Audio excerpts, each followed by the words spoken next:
இந்த நாள் இந்திய விண்வெளி வரலாற்றில் மட்டுமல்ல சர்வதேச விண்வெளி வரலாற்றிலும் ஒரு மிக முக்கியமான நாள். ஏனென்றால் ஒரே விண்வெளி ஏவுதளத்தில் இருந்து 100வது ராக்கெட் செலுத்தப்படுவது என்பது சாதாரண விடயமல்ல. மிகப்பெரிய ஒரு சாதனை, மிகப்பெரிய ஒரு மைல்கல். அந்த மைல்கல்லை தான் இந்தியா தற்போது சாதிக்க இருக்கிறது. இன்னும் ஒரு 6 நிமிடங்களிலே அந்த சாதனையை இந்தியா செய்ய இருக்கிறது. ஸ்ரீஹரிகோட்டா என்பது ஆந்திர பிரதேசத்தை சேர்ந்தது, தமிழகத்தின் எல்லை பகுதியில் இருக்கும் இடம். அந்த இடத்திலிருந்து 100 ராக்கெட்டுகள் ஏவப்பட்டிருக்கிறது என்பது உண்மையிலேயே பெருமைக்குரிய ஒரு அம்சமாகும். தற்போது நீங்கள் பார்க்கலாம் எந்த அளவுக்கு பொதுமக்கள் இந்த விடியற்காலை பனி கொட்டுகிறது. இருந்தாலும் இந்தியாவின் சாதனையில் தாங்களும் பங்கேற்க வேண்டும் என்பதற்காக ஆயிரக்கணக்கான பொதுமக்கள் எல்லாம் அங்கு சேர்ந்து பார்த்து கொண்டிருக்கிறார்கள். அந்த ராக்கெட் பறக்கும் காட்சியை முதல் காட்சியாக படம் எடுக்க வேண்டும், தன்னுடைய செல்போனிலே அதை பதிவிட வேண்டும் என்பதற்காக ஆயிரக்கணக்கான மக்கள் அங்கே காத்து கொண்டு அந்த காட்சிகளை தான் தற்போது நாம் சிறப்பு நேரலையில் பார்த்து கொண்டிருக்கிறோம். சிறப்பு நேரலை ஸ்ரீஹரிகோட்டாவிலிருந்து நமக்கு நேரடியாக வந்து கொண்டிருக்கிறது. நமது சத்தியம் தொலைக்காட்சியின் நேயர்களுக்காக இந்த சிறப்பு நேரலையை வழங்கி கொண்டிருக்கிறோம். தற்போது அந்த காட்சிகள், அந்த ஆயிரக்கணக்கான பேர் அந்த வரலாற்று முக்கியமான தருணத்தில் பங்கேற்க வேண்டும் என்பதற்காக வந்திருக்கிறார்கள்.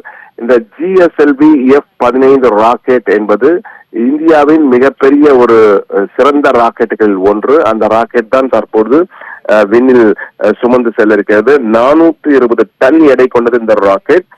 கிட்டத்தட்ட 36,000 கிலோமீட்டர் தூரம் வரை சென்று, அதாவது பூமியிலிருந்து அந்த நிலவின் பாதையில் கிட்டத்தட்ட அந்த புவியூர் சுற்றுவட்டம் 36,000 கிலோமீட்டர் வரை சென்று அந்த கிட்டத்தட்ட 1150 வினாடிகளுக்கு பிறகு அந்த செயற்கைக்கோளை பூமியிலிருந்து புறப்பட்ட 1150 வினாடிகளுக்கு பிறகு அந்த செயற்கைக்கோளை தனியாக புவி வட்ட பாதையில் நிறுத்தும். தற்போது விஞ்ஞானிகள் அனைவரும் அந்த இறுதி கவுண்டோடுக்குள் வந்திருக்கிறார்கள். அந்த காட்சிகள் தான் நம் நேரலையில் பார்த்து கொண்டிருக்கிறோம். ராக்கெட் தயாராக இருக்கிறது. அதாவது நெருப்பை பீச்சி கொண்டு வெளியே பறந்து செல்வதற்காக, விண்வெளியை நோக்கி செல்வதற்காக தயாராக காத்துக் கொண்டிருக்கும் GSLV F-15 ராக்கெட்டை தான் நாம் பார்த்து கொண்டிருக்கிறோம்.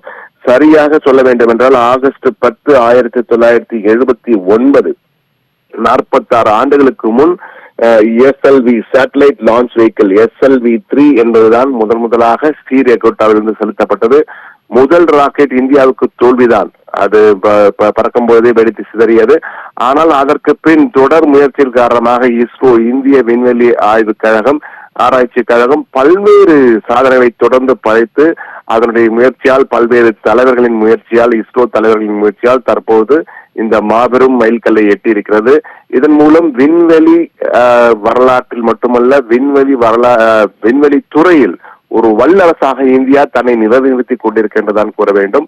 ஒரே ஏவுதளத்திலிருந்து 100 ராக்கெட்டுகளை என்பது சாதாரண விடயமல்ல என்பதை மீண்டும் ஒரு முறை சொல்கிறேன். என்றால் பல்வேறு விஞ்ஞானிகளுடன் பேசும்போது அதைத்தான் உறுதிப்படுத்தினார்கள்.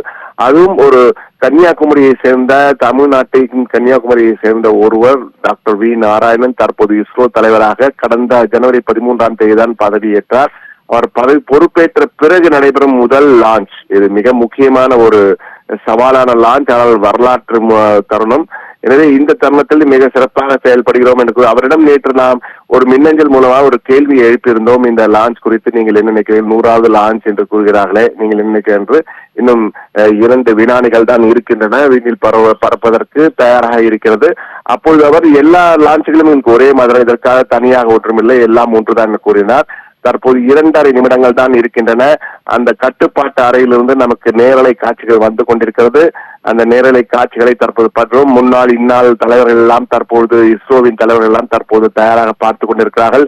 என்றால் ஒரு வரலாற்று தருணம். 100வது ராக்கெட் விண்ணில் பறக்கப்படுகிறது. அந்த பறக்கும் தருணத்திலே தாங்களும் இருக்க வேண்டும் என்பதற்காக முன்னாள் இந்நாள் தலைவர்கள் எல்லாம் இஸ்ரோவில் இருந்து வந்திருக்கிறார்கள். தற்போது அந்த கடைசி நிமிட கவுண்டவுன் தொடங்கி விட்டது.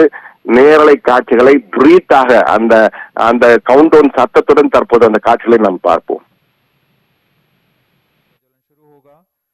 यह चरण लगभग 840 सेकंड तक प्रज्वलित रहकर उपग्रह को प्रमोशन की स्थितियां प्रदान करेगा. लगभग 322 किलोमीटर की ऊंचाई तथा 9.6 இன்னும் 1 நிமிடம் 52 நொடிகள் தான் இருக்கிறது. कक्षा में स्थापित किया जाएगा। यह விஞ்ஞானிகள் அந்த எதிர்பார்ப்புடன் காத்துக் கொண்டிருக்கிறார்கள். அந்த ராக்கெட் தற்போது அமைதியாக காத்துக் கொண்டிருக்கிறது. இன்னும் சில நொடிகளில் நெருப்பை பீச்சி கொண்டு பார்க்கக்கூடிய காட்சிகளை பார்க்க இருக்கிறோம். அந்த மிக முக்கியமான தருணம் தான் தற்போது வந்து கொண்டிருக்கிறது.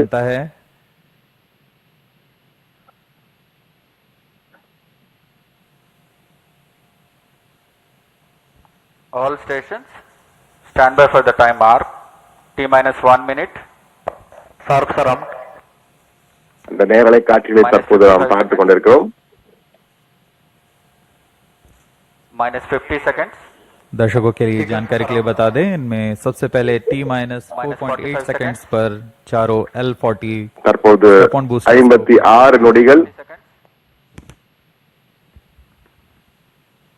-35 seconds. -30 seconds.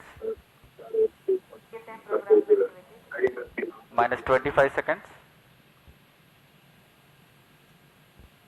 -20 seconds. -15 seconds. 10, 9, 8, 7, 6, 5, 4, 3, 2, 1, L40 stages are ignited.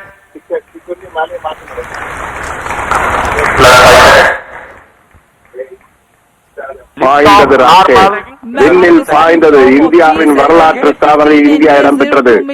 மிக தெளிவாக நெருப்பினை பீச்சி அடித்துக் கொண்டு விண்ணில் பறந்து செல்கின்ற காட்சிகளை தற்போது நாம் பார்த்துக் கொண்டிருக்கிறோம். கை தட்டங்களுடன் விண்ணில் பறக்கும் சத்தத்துடன் தற்போது பறந்து சென்று கொண்டிருக்கிறது GSLV F-15 ராக்கெட் तथा कोर बूस्टर S-139 वर्तमान में प्रज्वलित हैं और यान को उद्दिष्ट कक्षा की ओर लेके जा रहे हैं. சாதனை தொடர்ந்து தான் தற்போது பார்த்துக் கொண்டிருக்கிறோம். ஸ்ரீஹரிகோட்டாவிலிருந்து இந்தியாவின் 100வது ராக்கெட் ஏவப்பட்டது. விண்ணில் பாய்ந்து பறந்து சென்று கொண்டிருக்கிறது. தற்போது வினாடிக்கு வினாடி தன் வேகத்தை அதிகரித்துக் கொண்டு விண்ணில் பாய்ந்து கொண்டிருக்கிற ராக்கெட் இந்த பகல் விடியற்காலை நேரம் என்பதால் மிக தெளிவாக விண்ணில் அந்த நெருப்பு குழம்புடன் பாய்ந்து கொண்டிருக்கின்ற அந்த காட்சிகளை தற்போது பார்த்துக் கொண்டிருக்கிறோம். சீறி பாய்ந்து கொண்டிருக்கிற ராக்கெட் என்றுதான் கூற வேண்டும். கிட்டத்தட்ட 420 டன் எடை கொண்ட அந்த ராக்கெட் அந்த 2250 கிலோகிராம் எடை கொண்ட செயற்கைக்கோளை சுமந்து சென்று கொண்டிருக்கிறது. அந்த செயற்கைக்கோளுடன் தற்போது விண்ணிலே பறந்து கொண்டிருக்கின்றதான் கூற வேண்டும். அந்த ராக்கெட் எந்த நேரத்திலே சரியாக சொல்ல வேண்டும் 1150 வினாடிகள் மேலே பறந்து சென்ற பிறகு புவி வட்ட சுற்றுப்பாதையிலே அந்த செயற்கைக்கோளை தனியாக பிரித்துவிடும். NVS 02 செயற்கைக்கோள் NVS 02 என்ற பெயரிடப்பட்டிருக்கிற அந்த செயற்கைக்கோளை விண்ணிலே செலுத்தும். தற்போது அந்த நேரலை காட்சிகளை தான் தற்போது பார்த்து கொண்டிருக்கிறோம். அந்த விஞ்ஞான நிறுவனம் தற்போது தீவிரமாக அந்த புவிவட்ட பாதை நோக்கி சரியாக சென்று கொண்டிருக்கிறார் என்பதை குறித்து பார்த்துக் கொண்டிருக்கிறார்கள்.